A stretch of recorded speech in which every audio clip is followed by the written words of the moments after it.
За ингээд та бүхэн өнөөдрийн амар амгалан айлтгая. За 2016 оны улсын их хурлын болон аймаг нийслэлийн эдийн засгийн хөтөлбөрийн сонгуул болж өнгөрсөн. За энэ одоо сонгуулиар гарсан олон 10 зөрчлүүд өнөөдөр илэрч байгаа. За энэ чиглэлээр бол одоо мэдээлэлүүд маш их хэлж байна. За арц намын гүйцэтгэл уралдаж одоо энэ сонгуультай холбоотой маргаан хэрэг зөрчлүүдийг одоо судлах, дүгнэлт хийх, за шаардлагатай бол зарим асуудлуудыг хууль хяналтын байгууллага шүү гэж шилжүүлэх энэ ажлыг зохион байгуулах зорилгоор бол энэ онцгой комиссийг байгуулсан. За онцгой комиссийн гол үүрэг өнөөдөр энэ 2016 оны улсын их хурлын болон аймаг нийслэлийн иргэдийн дэвшний хурлын сонгуулийн одоо явц байдал, хууль нийцсэн хэсэг тал дээр нэгдүгээр бодит дүгнэлт хийх. За хоёрдугаар хамгийн гол юм бид нар дараагийн сонгуульд саяын сонгуульд гарсан шиг одоо ийм зөрчлүүд, за хууль бус үйл ажиллагаануудыг аль болох гаргахгүй байх.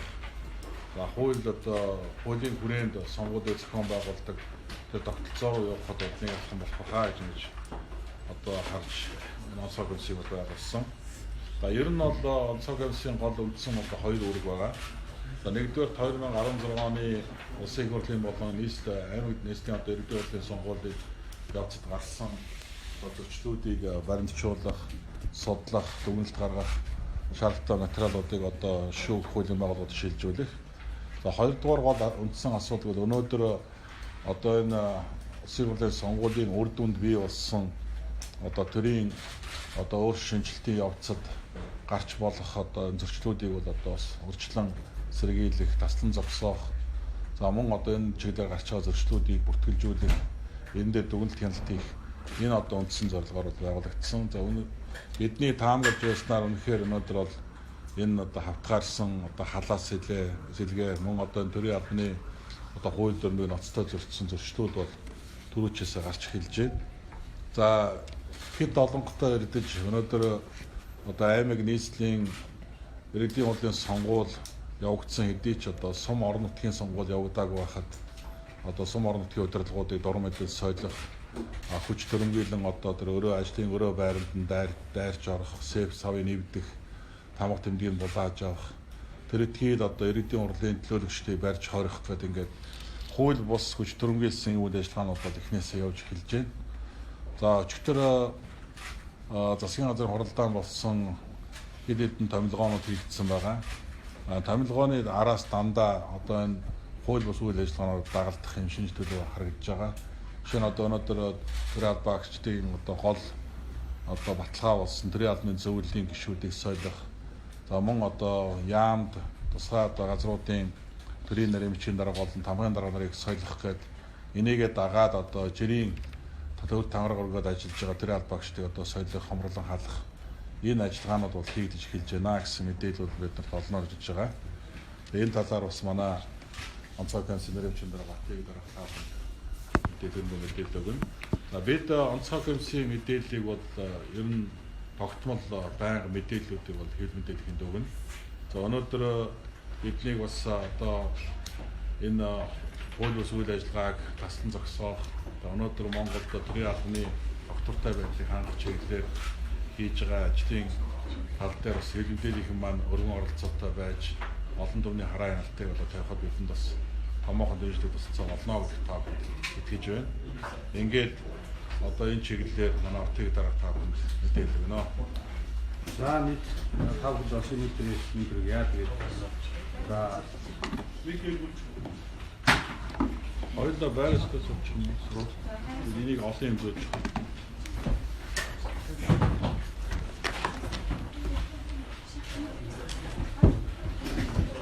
За та бүхэнд энэ өдрийн энэ төргийг за ингээд миний бие бол одоо Арц намын Хяналтын эрх орооны нэрэмж хэмжээг байна. Тэгээд энэ онцгой комисс бас мөн орж ажиллаж байна. За ингээд онцгой комисс байгуулагдсанаас хойш одоо өнөөдрийн байдлаар нэг 200 гаруй өргөл томлууд ирсэн. За ингээд энэ одоо ирж байгаа өргөл томлууд бол нэлээд ноцтой бас үйлдэл зөрчил маргаанууд байна.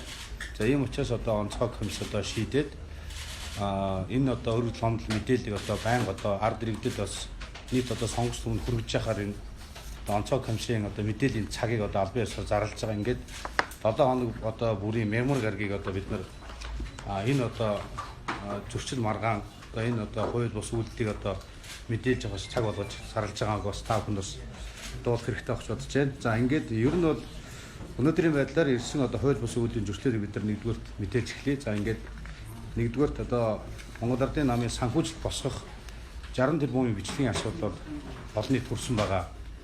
За энэ бичлэгийн асуудлаар одоо манай намын удирдлагууд тухайн үед нь Улсын ерөнхий прокурорын удирдлага, за мөн одоо авилтаа тэмцэх газар, мөн одоо хууль нээлтийн байгууллагуудын одоо удирдлагууд одоо албан одоо бичиг тоо гомдол маргаан одоо өгүүлсэн байгаа. Гэтэл одоо та бүхэн мэдж байгаа сонгуульд дуусаад сар гарсан болж байна. Гэтэл өнөөдөр одоо Монгол одоо улсын хууль нээлтийн байгууллагын удирдлагууд ямар нэгэн одоо хариу байхгүй, ямар нэгэн одоо хууль хэрэглээний асуудал дээр бидэрт хариу ирүүлээгүй байна.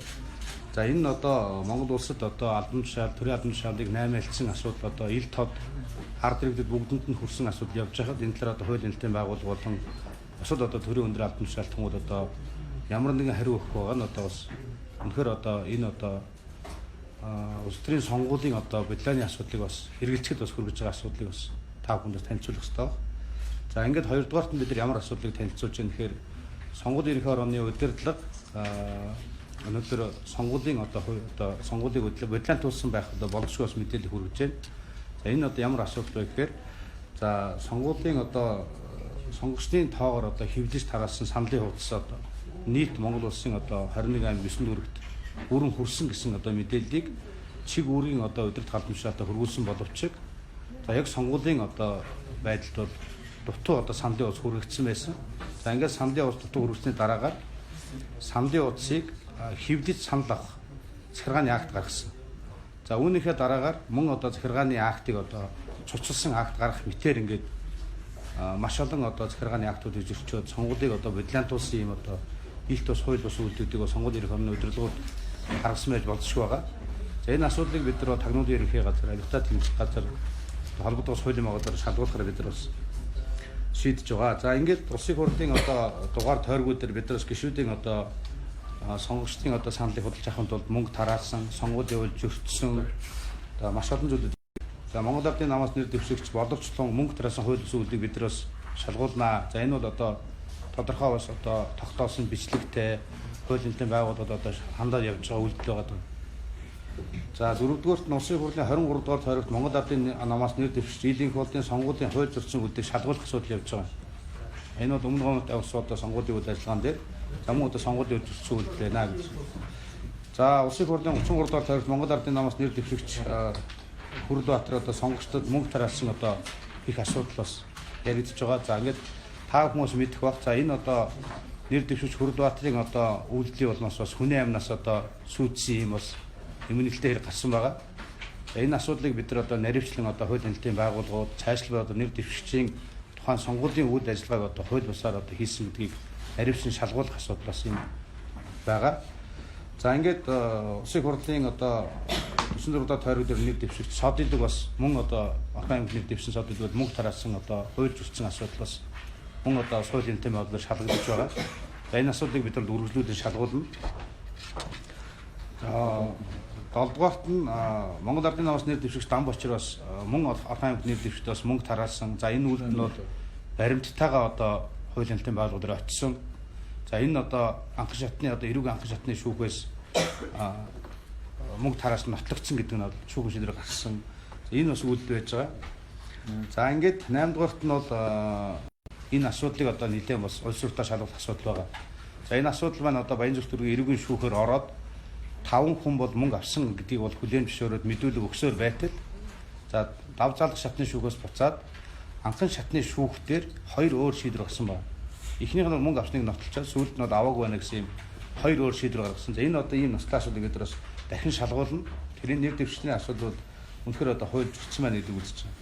За ингээд улсын их хурлын 9-р нь за улсын их хурлын 70-р тойрогт Монгол Ардын намаас нэр дэвшигч Дээл Ундаа Жанцгийн одоо сонгуулийн хууль тогтоомж зөрчсөн, мөн одоо бусдын нэртүүд халдсан энэ олон үйлдэлийг бид нар шалгуулахаас Баянгол дүүргийн цагдаагийн хилтэс за мөн одоо эрүүгийн одоо шүүхт хандсан байгаа энэ асуудал удахгүй бас бидэд хариу ирнэ гэж бол найдаж байгаа. Гэхдээ мөн одоо лавшруулмал нарившин шалгуулахаас ажлыг бид нар үргэлжлүүлж явуулнаа. За ингээд 10-т нь бас та бүхний сайн мэдхийн үндсүүлийн цэцэд бас маргаан гаргасан байгаа бид нар. За энэ үндсүүлийн цэцэд гаргасан маргаан ямар үндслээр гаргасан бэ гэхээр за сонгуулийн шилжилт хөдөлгөөнийг сонгуулийн дүнд нөлөөлөх зорилгоор зохион байгуулсан гэж бид нар бол үзэж байгаа. За энэ бол одоо албан бус хэлдгээр бол бид бүхний яриад одоо энэ царцааны нүүдлийг яриад байгаа энэ асуудал байгаамаа. Энэ бол 7 одоо нэр дэвшигчтэй холбоотой.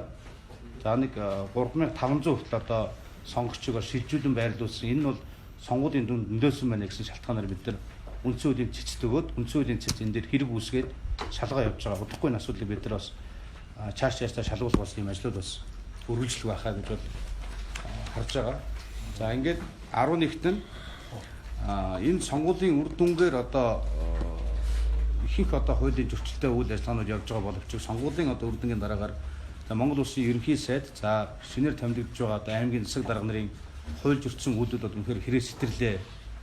Өнөөдөр одоо хамгийн ноцтой одоо энэ үйлдэл гэвэл Улс аймгийн засаг даргаар томилогдсон Батцаахан гэгч бол эрүүгийн хэргийн шүүхээр ороод эрүүгийн хуулийн 263 дугаар зүйлэнгээр буюу өршөөл орохгүй зүйлэнгээр ял шийтгэлтэй байгаа. Гэтэл энэ хүний засаг даргаар томилсон асуудал ерөнхий сайдын захирамжууд хууль зөрчсөн байна. За ингээд Сүхбаатар аймгийн асуудал байгаа. За ингээд цаашдаа Дундгов аймгийн асуудлууд байна. Дорнов аймгийн бас засаг даргын хууль бус үйлдэлүүд байна. За замуудын одоо энэ мэт одоо орон нутгийн үйлдэлүүдэн дээр бас манай хариуцсан бас одоо хуулийн хүмүүс тайлбар хийгээд явах хэрэгтэй байна. За төрийн одоо албыг одоо хууль бус халж солихдоо хаалгууд эвддэг гэмтээдэг хүмүүний бие одоо халдсан маш олон гомдлууд үргэлжилж байгаа. За эдгээр одоо үйлдэлүүдийг бид нар та бүхэнд одоо бичлэгтэй, нотлох баримттай, гарсан шүүгэн шийдвэртэй бид нар одоо та бүхэнд одоо хүргэнэ гэж хэлэх байна. За бид бас манай намын хувьд сонгуулийн явцдад Монгол Ардын намын хууль тогтоомж зөрчсөн маш олон үйлдэлүүдийг, маргаануудыг бид нар бол хуулийн хэлтийн байгууллага шүүхтүүд гаргаж өгсөн. Гэтэл өнөөдөр ямар нэгэн байдлаар одоо аль одоо албан тушаалын нөлөөлөл ямар үйлдэл байдیں۔ Одоо энэ асуудал дээр ямар нэгэн хариу өгөхгүй. Ер нь бол хуулийн хэлтийн байгууллагууд ер нь бол энэ тал дээр бас мэдээ өрөөсөл ажиллаж байгаа гэж бид нар бол хардаж байгаа. Ийм учраас бид нар бас энэ тодорхой бас одоо энэ хууль хэрэглээний хувьд ажиллаа хийхгүй байгаа. Дээр нь бас одоо нөлөөллийн аргаар шийдвэрт гаргаж байгаа төрийн албаагчдыг бид нар хуулийн хэлтийн байгууллагын албаагчдыг бид нар мэргэжлийн төвшин за ёс зүйн хоронд бид нар бас хандаж бас шалгуулах ажлыг бид нар бас одоо эрчимтэй хийгийг бас мэдгэж байгаамаа. За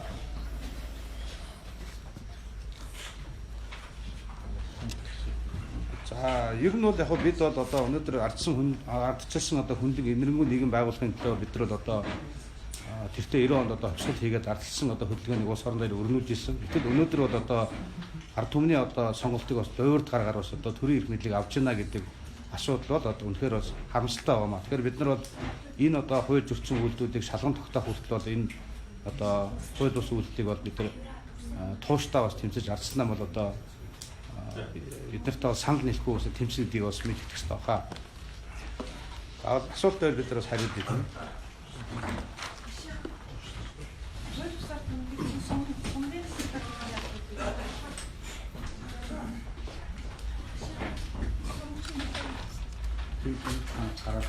За хууль бусаар томилогдсон сумдын сектор нарын асуудал бол нэлээд яригдж байна. За энэ дотор хамгийн ноцтой нь замун одоо сумын стрийн одоо тамгыг хүчээр булааж авсан. Ухаан сумын одоо цагдаагийн бие бүрэлдэхүүнийг одоо аймгийн стрийн захирамжаар оруулж тэр стрийн өрөөг одоо эвдэж, сэв савыг эвдэж одоо тамга тэмдэг хүчээр булааж авсан. За замун сумын одоо иргэдийн зөвшөөрлийн хурлын төлөөлөгчдийг одоо зодсон, барьж хорьсон гэдэг ингээд ийм одоо хууль бус хүчтрэмгийсэн ийм одоо үйлдэлүүд бол гарсан байгаа. За биднийг бол орон нутгийн сонгуул 10 сарын 19-нд зарлагдсан. За 10 сарын 19 хүртэл одоо бүх сум дүүргийн одоо иргэдийн хурлаар засаг даргаанаа бүрийн эрхийн хүрээнд ажиллаж байгаа. Энэ одоо өөрийнхөө хүрээнд ажиллаж байгаа хүмүүс рүү халдна гэдэг бол өнөөдөр төрийн одоо хууль тогтоомжийг ноцтой зөрчиж байгаа ийм үйлдэлээ гэж ингэж харах ёстой. Ер нь өнөөдөр Монгол Ардын намын одоо хэд олонгоор төрөө ярьж байгаа үйлдэл бол өөрөө хууль бус үйлдэл юм аа. Бид бол төлөөллийн зарчмаас харгалзах ёстой. За өнөөдөр одоо сонгуульд авсан дүн дээр бид нар бас дүгнэлт судалгаа хийсэн. Ингээд үндсэндээ бол нийт сонгогчдын нэг 70% нь сонгуульд сонлоо гэсэн байна. За үүнээс энийг 100% даад үзэх юм бол нийт сонгогчдын одоо 44 орчим хувь нь Монгол Ардын намд санал өгсөн байгаа. За нийт сонгогчдын одоо 36 орчим хувь нь Ардчилсан намын одоо нийлэгчдэд санал өгсөн байгаа. Мөн одоо 3-т нь одоо нийт сонгогчдын одоо 10 гаруй хувь нь Монгол Ардын хувьсгал намаас нийлэгчдэд одоо саналаа өгсөн ийм дүнтэй байгаа. Тэгэхээр энэ дүнгээс аваад харах юм бол өнөөдөр нийт сонгогчдын одоо 50% саналыг бол альч нам аваагүй. Нэг бол олонхын одоо гэдэг нэрээр одоо гол барьж аливаа асуудалд одоо хүч төрсөн байдлаар хандах ийм эрх бол альч намд байхгүй гэдэг бол энд бас зориуд сануулж хэлэх ёстой. Их хурл дээр байгаа төлөөллөөр бол 65 судал бол Монгол Ардын намд байгаа. За Ардчилсан нам бол 9 төлөөлөлтөй байгаа та бүхэн мэдж байгаа. Тэгэхээр энэ төлөөлөл хэдийгээр ингэ их хурлаар сууж байгаа суудлын тоогоор харьцангуй зөрүүтэй байгаа боловч яг сонгогчдын өгсөн саналын хуваар нь аваад үзэх юм бол Монгол Ардын нам Ардчилсан намын хоорондох саналын зөрүү бол нэг 8-9 хувьтай л байна. Тэгэхээр энэ бол өнөөдөр нэг тийм хол зөрүү биш. Өнөөдөр ямар ч байсан бид бол энэ төлөөллийнхээ зарчмыг хадгалж одоо ард түмний одоо төлөөлөл болсон тас намын төлөө саналаа өгсөн ер нь нийт ард түмний ашиг хамгаалалтын төлөө бид бол тууштай тэмцэж ажиллах болно гэдэг бас таагүй хэлье. Тэгээ ер нь өнөөдөр аливаа одоо хүчирхийлэл бол эргээд хүчирхийллийг бий болгодог. Тэгэхээр өнөөдөр Ардчилсан намын болон ер нь одоо ард түмний эсрэг хүч төрсэн ийм одоо удаа дараагийн бодлого шийдвэр явуулах юм бол Ардчилсан нам бол тэмцэл сурсан намаа. Ардчилсан нам бол ажил сурсан, амьдрал сурсан, тэмцэл сурсан ийм нам. Тийм учраас энэ намыг өнөөдөр ямар нэгэн одоо тэр гудамжны тэмцэл одоо жигсаа цуглаан хүртэл одоо асуудлыг хурцдахгүй байх нь бол эрх баригчдын өөрсдийнх нь асуудал. Тийм учраас өнөөдөр бид бол ямар ч байсан тайван замаар хуулийн хүрээнд одоо асуудлыг шалгаж шийдвэрлүүлж явахын төлөө бид ажиллаж байгаа гэдэг бас Билийн онцгой комисс маань ч гэсэн тийм зорилгоор байгуулагдсан. Хэрвээ үр дүнд хүрэхгүй эд удаа дараа юм хүчтэмгүүлсэн бодлогоо цаашдаа барих юм бол бид нар төвслийн одоо өөр арга хэлбэрлэлээр шийдчихнэ. Нэгдүгээр. Хоёрдугаар тэгвэл өнөөдөр хууль хүчний байгууллагын бол хуулийнхаа хүрээнд л ажиллах ёстой. Монгол Улсын үндсэн хуульд төрийн бүх шатны байгууллага түүний албан тушаалтнууд зөвхөн хууль дээдлэх зарчмаар ажиллана гэсэн одоо үндсэн хуулийн заалттай. Энэ үндсэн хуулийнхаа хүрээнд одоо хууль хүчний байгууллага, шүүхийн байгууллагууд бол ажиллана гэдэгт бол итгэж байна. Тэгээд бид одоо хэрвээ удаа дараагийн одоо энэ нотлогдсон гэмт хэрэг зөрчлөөд нотлогдохгүй хэрвээ энэ дээр одоо юу гэдгийг эрх барьж байгаа хүчний талд үргэлжилсэн ийм одоо үйлдэлүүд гарах юм бол бид нар зүгээр суухгүй. Бид нар холбогдох хяналтын байгууллагад хандаж шаардлагатай бол улс төрийн одоо тэмцлийн арга хэлбэрийг сонгоно гэдэг бол энэ бас ойлгохтой байна. Ингээд одоо бидний хувьд бол мэдээлэл дуусж байна. Асуулт байвал хариулъя.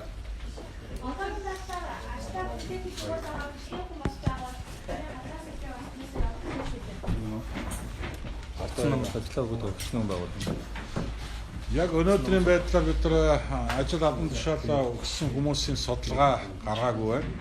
За одоо эдний томилгоо бол одоо төрийн албаны зөвлөлийн орон тооны 2 гишүүнийг чөлөөлт томилсон. За төрийн албаны зөвлөлийн орон тооны 2 гишүүнийг яаралтай чөлөөлт томилж байгаа асуудлыг бол бид нар төрийн албаагчдыг халаас илгээнийхээ бэлтгэл ажлыг хийж байна гэж харж байгаа. Өнөөдөр төрийн албаны хуулийн 34-ийн 5-д төрийн албаны зөвлөлийн гишүүнийг 6 жилийн хугацаанд томилно гэсэн ийм одоо хуулийн заалт байдаг. Тэдний яриад байгаа 34-12-ыг одоо үндэслэж бол томилоогүй. Тэгэхээр зэрэг өнөөдөр төрийн албаны зөвлөлийн орон тооны 2 гишүүн бол өнөөдөр бүрийн хугацаанд дуусаагүй, бүрийн хугацаанд хүчинтэйгээр ажиллаж байгаа ийм 2 гишүүн байгаа гэдэг бол онцлж хэлмээр байна.